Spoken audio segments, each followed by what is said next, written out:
It's where you go to bike, hike, and stroll miles of pathways over more than 7,000 acres of parkland. A place to go explore rivers and fish their bountiful waters. Natural places to go marvel at magnificent wildlife while you play outdoors and go wander charming communities. Find all this and more at Destination Downriver. Give it a go. Today's podcast is presented by MarketInsights.us, with the podcast on YouTube produced by the City of Taylor's Media Center. Thank you to our team sponsor, Allegra, Marketing, Print, and Design. Let Allegra assist you with your print, mail, design, and signs. Located in Wyandotte, Michigan, or call 734-284-5330. Hi, I'm Karl Ziomek, and this is Destination Downriver. The Gordie Howe International Bridge is planned to open in late July after various delays. The bridge represents a transportation and logistics milestone. It's a business enabler reinforcing the Downriver region's role in North American trade. What we'd like to focus on today is how the Gordie Howe International Bridge will be a catalyst for tourism on both sides of the river. The new bridge offers both pedestrian and bicycle walkways, a feature that the Ambassador Bridge, Detroit-Windsor Tunnel, and the Blue Water Bridge notably lack. This carries massive implications for growth in regional tourism. We interviewed Dr. John Hartig recently while we were still waiting on the announcement about when the bridge would open. Dr. Hartig is an accomplished Great Lakes scientist and nonfiction author who has written 8 books and writes a monthly column called Great Lakes Moment for Detroit Public Television's Great Lakes Now. He has also authored or co-authored more than 150 publications on the environment.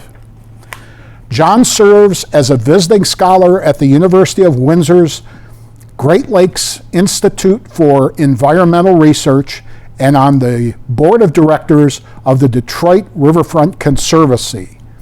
We'll be right back with John Hartig in one moment. We're back with Dr. John Hartig. John, how are you today? I am doing great. How are you? We haven't had you back here in a while. What were we talking about the last time you were here? I can't remember. Was it walkways and walking downriver? And I think we alluded to the Gordie Howe Bridge and how it would expand everything that's going on. What have you been doing lately before we get into this? A lot has changed. So I'm still working on cleanup of rivers like Detroit River and Rouge River in the Great Lakes. I'm still serving on the board of directors of the Detroit Riverfront Conservancy. I chair a committee for the Community Foundation for Southeast Michigan called the Great Lakes Way Advisory Committee, an interconnected set of greenways and water trails from Port Huron to Toledo. Oh my, that sounds like a challenge. Cross over the Gordie Howe International Bridge. And then I'm also working with the Council of State Governments and the 8 Great Lakes states on a Great Lakes waterfront trail that will be a sister trail of Ontario's Great Lakes waterfront trail. Oh my. And it will be about 6,000 miles. The older you get, trails. The busier you get. It's busy. My it's goodness. Been fun. And what is your wife doing these days? She's chasing grandkids and doing a little immigration law. Oh, okay. All righty. Well, that's a challenging area in and of itself. Doing any writing? Yes. What's next? Can you tell us? What's next? Well, I've written a column for Detroit Public Television's Great Lakes Now called The Great Lakes Moment. And Michigan State University Press came to me and said, we really like these things. How would you like to pick out your 40 to 50 favorite ones? And we will do a book on Great Lakes, Great Moments. Wow. Well, you've just come up with another another episode of Destination Downriver. Well, yeah, that'd be great. When do you anticipate that that's going to come out or be put together? Early first quarter, maybe second quarter of 27. Okay, all right, well, very good. Well, okay, so the Gordie Howe International Bridge, all right, is poised to change so many things about Downriver and throughout southeast Michigan. But we've not heard much about how this new infrastructure landmark will act as a catalyst when it comes to tourism. Okay, I understand that the Waterfront Regeneration Trust Corporation and the Trans-Canada Trail organizations, naturally both of Canada, have partnered with Community Foundation of Southeastern Michigan and the Michigan Department of Natural Resources to develop the Gordie Howe International Bridge as a binational tourism destination. That's a long sentence there. What can you tell us about that effort? Yeah, so think about it. I was driving here today, I was reflecting on the history of this. And so 10 years ago, the Windsor-Detroit Bridge Authority said, hey, we're going to build a new bridge, but we want to see how we can make it green. We want to see if we can help make more benefits to both sides of the border. And we would like to have a focus group in Windsor and one in Detroit metropolitan area. And would you serve on it? I said, of course I'll serve on it. I'll be happy to. But we really think alike, outdoor recreation, tourism, conservation on both sides. Why don't you make it one committee instead of two separate ones, one in Canada and one in the United States? They said, no, they have to be separate. Really? So we said, okay, we'll do that. But then in parallel, we formed our own group. We took the same people and met concurrently with them, and we created a Canada-U.S. vision map for greenways. Okay, so we said, in this new Gordie Howe International Bridge, we would like a dedicated bicycle and pedestrian lane. And we've got it. Right. And we also said, there's a tunnel bus that goes under the river, every day. And we would like bike racks on the front of it to put your bike on that and go across and then have an adventure on either side of the border. We've got that. And then we said a ferry system. We would like a ferry, like before there was a tunnel, before there were bridges. The only way you could cross the river was by ferry boat. Right. And so why can't we have one of those again, and you could put your bike on the ferry, cross over, and do that. So we have two of the three. Okay. And the big thing is the dedicated bicycle and pedestrian lane will be toll-free. If you drive your car across, or your truck, of course, you're going to pay a toll, but for cyclists and pedestrians, it will be free. Oh my goodness, that sounds absolutely. Have you gone across the bridge so far? Not yet. Not yet. I've been up to the foot of it, but I have not crossed it. I was going to be. They were going to have a grand opening, a big fancy thing in Windsor, and I was invited to it. And then the day before, I got that thin email that says it's not going to happen. The first email was really big, and the second email was really thin. Yeah, I hear you. That's the way it usually goes. Downriver, Detroit, and Windsor have all invested in developing a very robust network of pedestrian and biking trailways. We mentioned the opportunity with the bridge and everything like that. When you're talking about reaching out to both on the Canadian side and on the American side, have you reached out further into communities that keep reaching out to make this even bigger than? Yes. You know where I'm going? Oh, yes, I know where you're going with this. Think about it. I mentioned that I chair this Great Lakes Way Advisory Committee for the Community Foundation for Southeast Michigan, and we have all the communities from downriver. We have Monroe and Luna Pier and Trenton and Downriver Link Greenways and everything. And so we're working with them on creating this interconnected set of greenways and water trails. And then also we have this MOU with Canada, the Canadian partners. You mentioned the Trans-Canada Trail and the Waterfront Regeneration Trust. And on our side, we've got the Iron Bell Trail, which is managed by the Michigan DNR, and then the Great Lakes Way. We are strategically working with communities and others to plan for and get ready for the opening of the bridge. We have so many opportunities, as you know, downriver. Think of maritime history, shipbuilding history, River Rouge, Wyandotte, Trenton. Think of Native American history. Think of the Underground Railroad.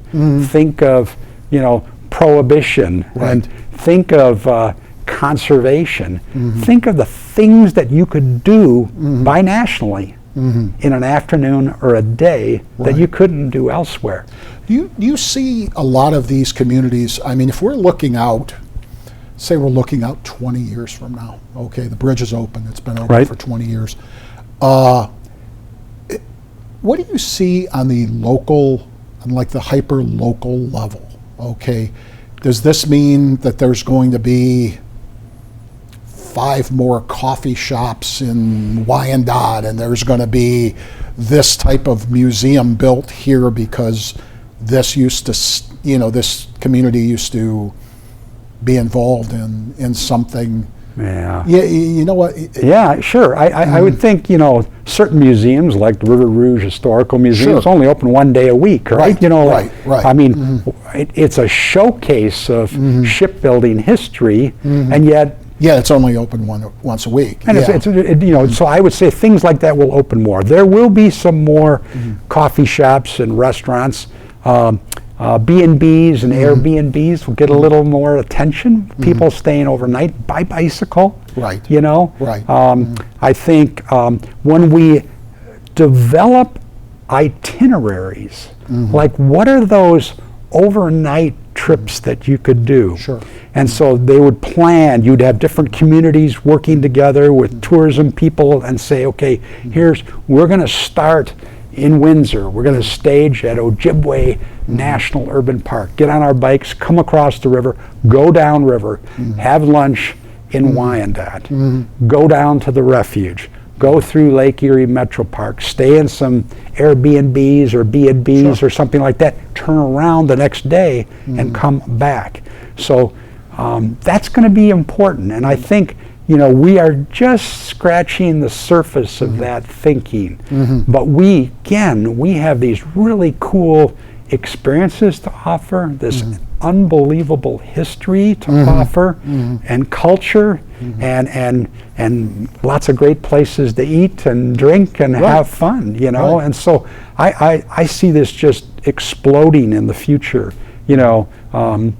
Just think of people in Detroit that want to come downriver, I just saw the new professional hockey team to be at Yak Arena, and people would love to go there and experience things like that. Go to the theater at DIPAC in Trenton. So there's a lot that can happen, and John, can you think of another place along the U.S.-Canadian border, or for that matter, the U.S. any other border, okay, maybe Mexican border, where we're looking, we can see the Gordie Howe Bridge and what it may do here, and it's already happening somewhere else, or it may happen somewhere else, or something like that. Is there any comparison like that? Not for cross-border trail tourism, because we first had 9/11, right? And 9/11 shut things down. And for downriver, it was cultural to go to Amherstburg and Duffy's Tavern and do all that kind of stuff. That all went away, And although they are opening it up a little bit now for boat traffic, and then of course, so we have discouraged this, but now we have this opportunity to encourage it. Correct. And to plan it, and to create these itineraries for people, and to make it fun, and give these memories to families and people who want them on both sides of the border. Right, exactly, and certainly to the benefit of everybody. How when you're looking at how they've designed these bike lanes, or lane, is it one lane or is it multiple lanes, or it's going to be how it's designed? How does it? It's going to have two lanes crossing the bridge. One, heading across to Ontario, and one coming the other day. But it's going to be one geographic area separated by a barrier to vehicular traffic for safety. All right. So it's really well thought out. And all the greenway trails, are aspiring to be off-road. Right. Gotcha. Right. But like Downriver Link Greenways is working starting this summer on Biddle and Jefferson Avenue to have a dedicated lane there, to go. So, so it's going to be a work in progress. But the Great Lakes Way is about 167 miles of greenways from Port Huron to Toledo. It's about 65% usable. Really? Right now. Wow. And so that is good news. And then as we get more experiences, more tourism, that only makes the case for filling the gaps and everything else. And so, and Toledo would love to be connected to Downriver and Detroit, right? And Windsor wants to be connected to us because they see the benefits as well. Right, exactly. When it comes to biking, is that something that are you an avid biker? I do bicycle. I do bicycle a little slower than I used to before, but I do bicycle regularly, and I've done it my whole life, and I do it with grandkids now, which is a little slower too, but it's fun, and I benefit from the trail systems downriver. What's the when it comes to yourself? Is there a trail route that you take on a regular basis? Is there one that you really enjoy more than others? Right now I spent 30 years, as living in Trenton. Right. And I used to ride a lot in Trenton and sometimes to Riverview and Wyandotte. But now I live on Grosse Ile, and I have a favorite ride that goes to the Gibraltar Bay unit of the Detroit River International Wildlife Refuge. 65 acres of coastal wetlands at the sort of the downstream end of the Naval Air Station, Grosse Ile Airport there, It's open from dawn to dusk. Every day of the year you can go and see prairie habitat, coastal wetlands. You can see the evidence of the beavers. I go there regularly by bicycle and then walk trails and then go back. Oh my goodness, that sounds like a good day. It is a good day. Without a doubt.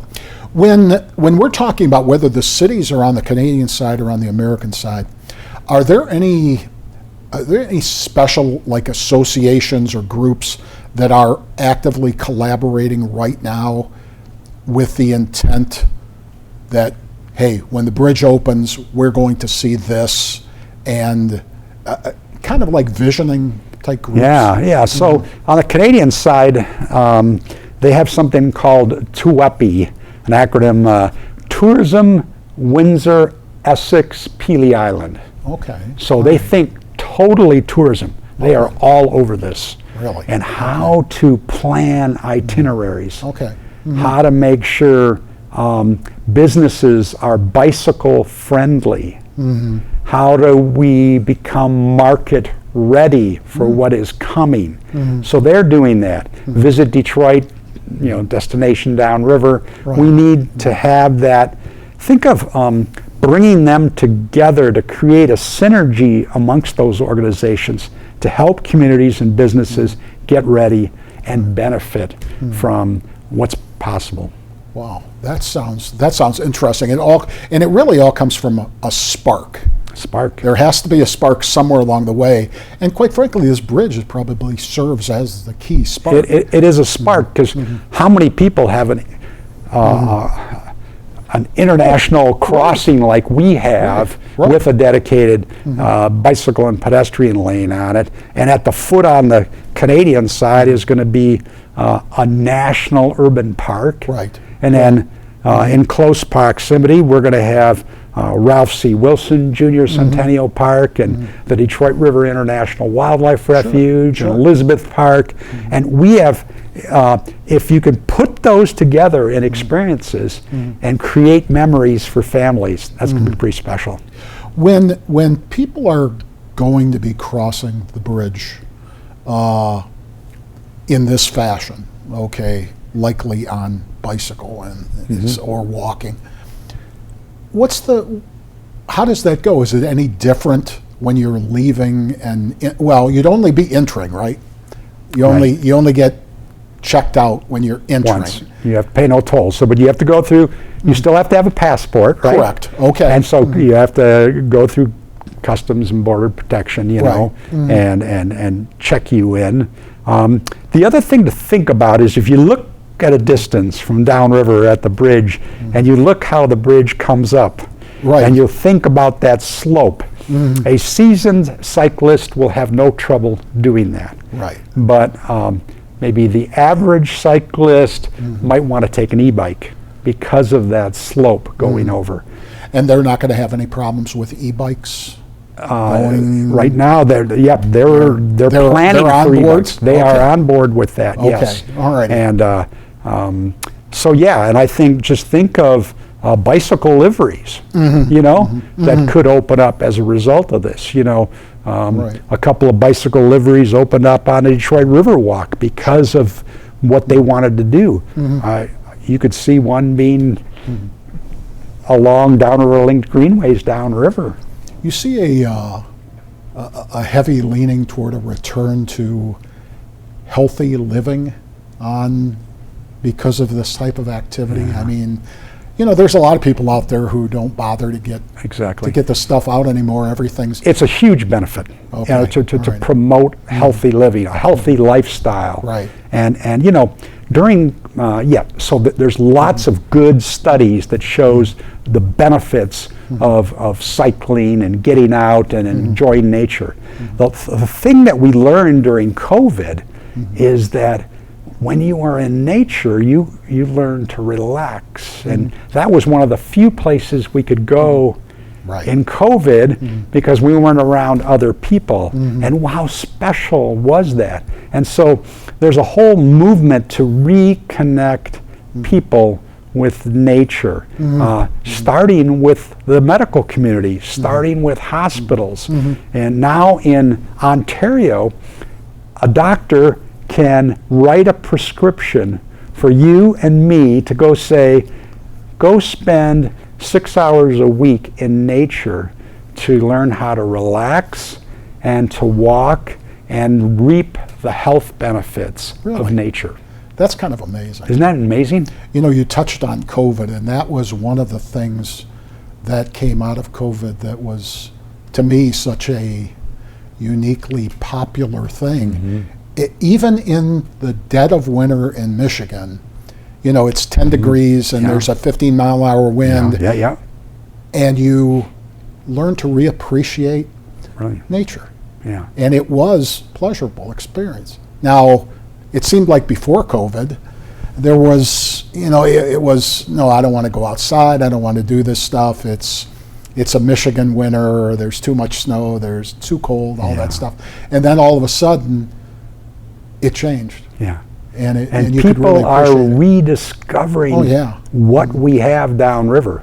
We have 23 islands in the Detroit River. We have an international wildlife refuge, 3 important bird areas. We have Point Mouillet, we have Lake Erie Metro Park and the Marshlands Museum. There are so many things that are truly unique about downriver and that have been rediscovered, and yet we haven't seen all the benefits yet because we want to get more people to be aware of it and connected to it as part of their lifestyle. Right, exactly. Now you've been planning an international bike ride, over the new bridge. What were you planning? Yeah, Enlighten us about what's going on so that we'll... So the Waterfront Regeneration Trust manages the Great Lakes Waterfront Trail in Canada. It's 2,250 miles long. Every year they do something called the Great Waterfront Trail Adventure. They call it short-term, short language, a long-haul bicycle tour. Okay. So they go 4 days and 3 nights. So they plan an itinerary, and this year it's going to be in southwest Ontario, right across from Downriver. So they're going to go to Amherstburg and Fort Malden, and they're going to go to Sandwich Town and see the Underground Railroad things, and you go to Point Pelee and everything else. But on August 11th, they will cross the Gordie Howe International Bridge by bicycle, go through customs, and then we were going to spend 8 hours with them going through Detroit. You know, it's going to hop on the Joe Louis Greenway, go by Central Train Station, maybe have a cup of coffee there, you know what I mean? Go down the Southwest Greenway and over to Ralph C. Wilson Jr. Centennial Park. Go up the Detroit Riverwalk to the DeQuinder Cut. Head inland, have lunch in Eastern Market, the largest open air market in the United States. Then get on your bike and head up towards Belle Isle. Go around a new trail, 6 miles long, on Belle Isle, around Belle Isle with a couple of stops. We will have at strategic locations an ambassador and a storyteller to welcome them, welcome Canadian cyclists to the United States, tell some stories, get on their bike and keep going. They'll spend 8 hours with us. And we hope then, after that we want this to be successful and well received by all the Canadian cyclists. But then we want to reciprocate and plan something from Downriver or Detroit to cross the bridge, go to Ojibwe National Urban Park and have a reception there from our good neighbors in Canada, walk the trails over there, turn around, come back. So we, you know, it'll kind of feed off itself, you know. We can do this. Right. What are the other things that are possible that would be of interest to cyclists and families and stuff? So and it's amazing once you get something like that started, all of a sudden 5 other things spring to mind. Exactly. And then 10 other things, and then 20 other things. We haven't even thought of, exactly, right? Exactly. You know, it's always that way. Yeah. That's so stunning. The bridge will open eventually. Right. It is a $5 billion bridge. Initial payment for that came from the government of Canada. Right. You know, they ceded the money to the project, and then they get the tolls until that money gets paid back. And once it gets paid back, they split the revenue of the tolls for crossing the bridge between the United States and Canada. And we have been told to keep planning and to plan for August 11th and then be thinking about what follows that. That sounds fantastic. You know, in that same agreement where Canada footed the money, there was also an agreement with labor to kind of split the labor between Canadians and Americans, and also the materials and everything. It kind of was a split down the middle partnership between the state of Michigan and the Canadian government. Yeah. So it all balanced out in the long run. Yeah, and they also had a pot of money dedicated, you know, community benefits. So they did in Sandwich Town, which is right across the Downriver, and connected to the bridge. They built a dedicated bicycle lane through Sandwich Town, and they gave some money to the Underground Railroad. They gave some money to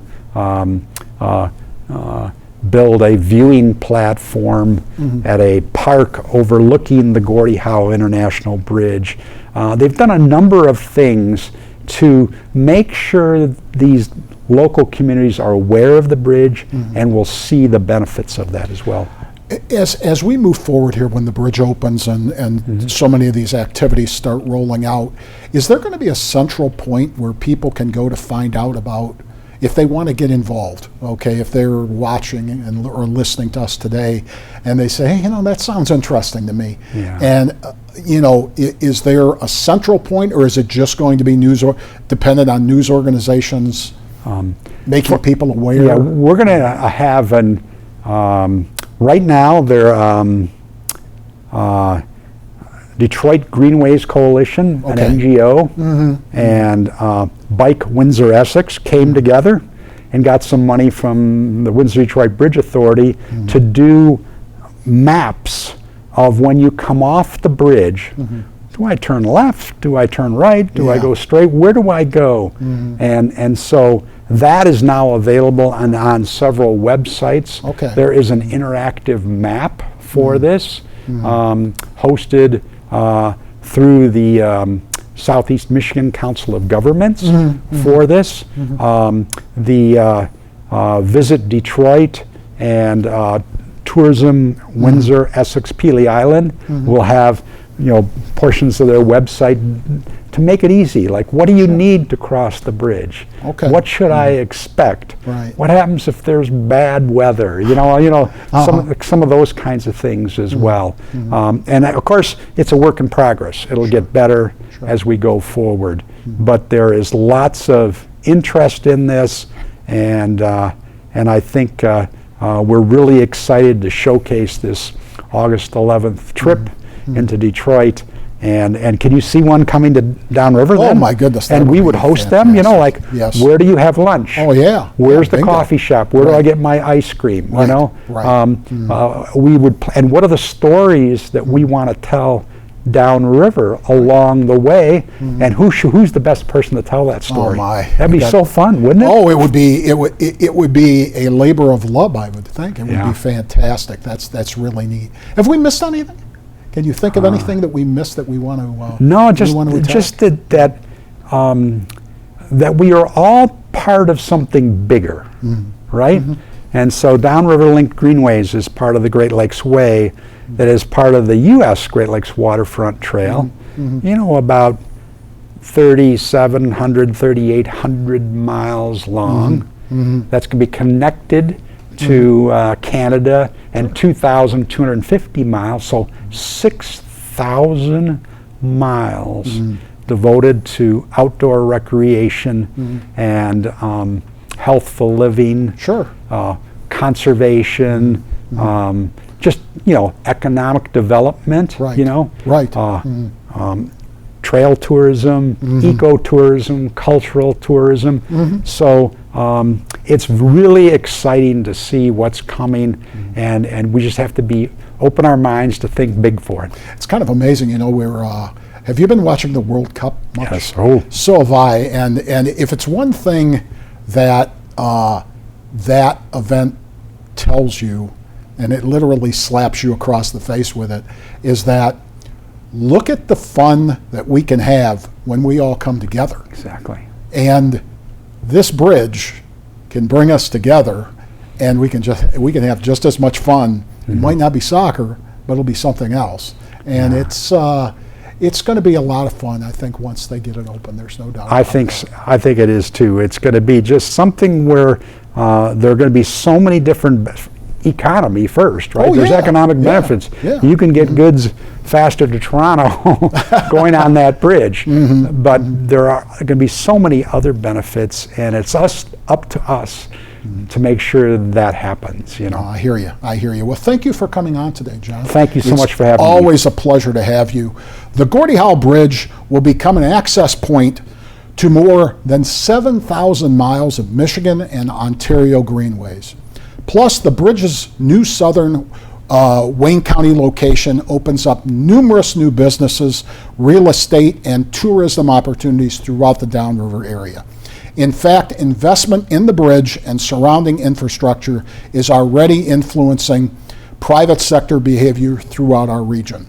The Gordie Howe Bridge represents a landmark reason why Downriver is poised for a new era of regional transformation.